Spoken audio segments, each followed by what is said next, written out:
Hello friends. आज मैंने एक बात सीखी कि स्ट्रेटेजिक फोरसाइट यानी कि third pillar of financial aptitude. What is strategic foresight?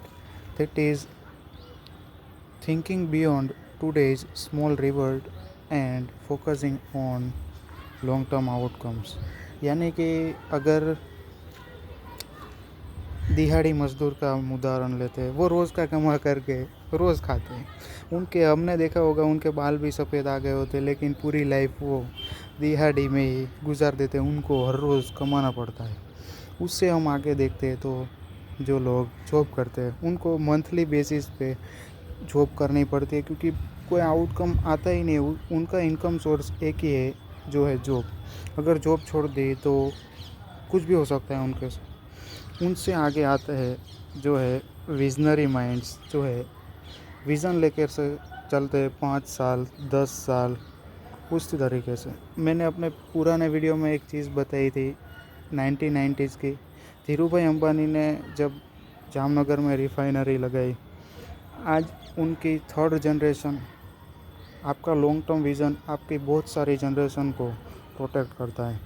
उनका आज उनके थर्ड जनरेशन उस चीज़ का फ़ायदा ले रही है, जो और वो पूरे देश को दे रही है वो फ़ायदा, पूरी रिफाइनरी।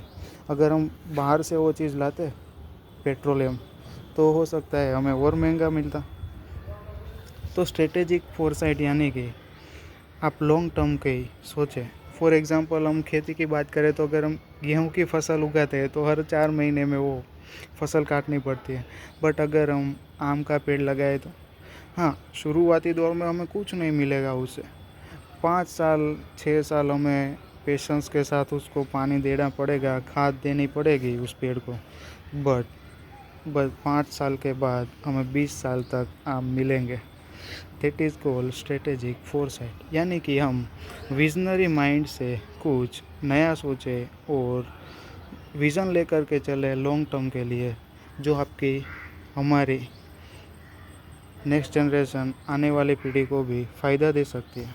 इस पर आपका क्या कहना है, कमेंट ज़रूर करिएगा। Thank you, आवजो। एंड हाँ, अगर आपकी आदत है कि आप हर चीज़, हर एक पैसा स्पेंडिंग में खर्च कर दे, यानी कि खर्चना ही आपको आपकी आदत है, तो आप उसको इन्वेस्टिंग में बदल सकते हैं। छोटे छोटे पैसे आप जमा करके कुछ सालों में बड़े पैसे और उसके ऊपर भी रिटर्न कमा सकते हैं। Thank you, आवजो।